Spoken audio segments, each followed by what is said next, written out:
I'm a Venezuelan, and I wanted to share my perspective, my 2 cents on the situation right now as a millennial that grew up there and is now a Canadian citizen. I'm reaching out today because there's finally a lot of attention on the Venezuelan situation right now, and we need to embrace the momentum to regain our freedom and go back to being a democratic, sovereign country. Having international support is so critical for the Venezuelan people, and it would truly mean the world to have our local friends and family listening to and amplifying our voices. If you haven't heard, President Trump set up an operation to extract the Venezuelan dictator Nicolás Maduro and Cilia Flores, who is not only his wife, but very much also a criminal. And both were taken to the United States to face charges for narco-terrorism.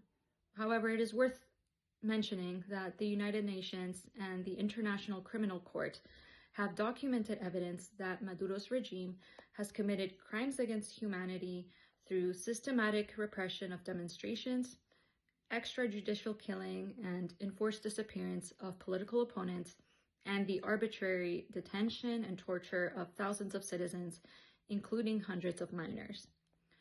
Now, a lot of the headlines talk about the US invasion of Venezuela and kidnapping the Venezuelan president. And I just wanted to mention the title president is such a stretch for this man who was not democratically elected and whom the Venezuelan people have been trying to get rid of for years. And the US involvement so far has been very limited to arresting Maduro and leaving right away. So the word invasion doesn't feel appropriate. So if you see demonstrations talking about I stand Venezuela from the perspective of freeing Maduro or condemning the US actions, just know that this is not the stance of the Venezuelan people. And I hope that anybody that wants to support us will take the time to hear our stories and ask Venezuelans directly what support means to us, because we do absolutely need support. And I know we have a very long and complex history, and if there's any interest, I might make more videos breaking down the details, or I'm open to any questions.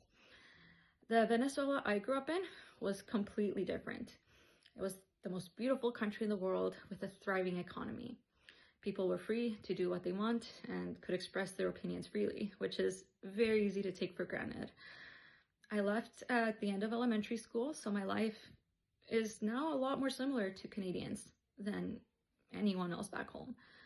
And I recognize what a privilege it is to be here, where I choose how involved I want to be with Venezuelan politics, because Venezuela still holds such a big part of my heart and always will. But to watch your home be destroyed is truly heartbreaking. The economy and inflation that left countless people starving, the human rights violations against political prisoners and journalists, the everyday food shortages, power outages, and communication blackouts that are used to keep people in line. They don't have access to medicine or adequate healthcare there. To be honest, Venezuela is completely unlivable from my perspective, and it has been for years. We don't even visit anymore because it's so unsafe. We used to go back every couple of years until it became a trend to target people who went back home to visit, because if they suspect you live abroad and that means you have dollars, then you could be robbed at gunpoint or even kidnapped. So most of us have gone years without seeing our loved ones. But at least I have the privilege and the option to stay away, while so many people stayed behind. Some of them stayed behind to try and continue the fight for freedom, and some of them just didn't have any other options. The people living in Venezuela endure hardships every single day. They got used to living, or rather surviving, in crisis. To be Venezuelan is to be heartbroken, because the home we all knew is gone. Because every time that we have tried to implement change through elections and peaceful protests, we end up right back where we started, or worse. And because even when everything is going great for us to living abroad, there's still so many back home who are literally suffering. And still, Venezuelans have faith and optimism that endures all obstacles. We still believe that democracy and freedom are within our grasp, but we're not there yet. Before everything that happened over the weekend, we were stuck.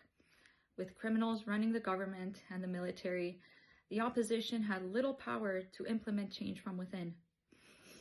And you can't expect another country to swoop in and save us.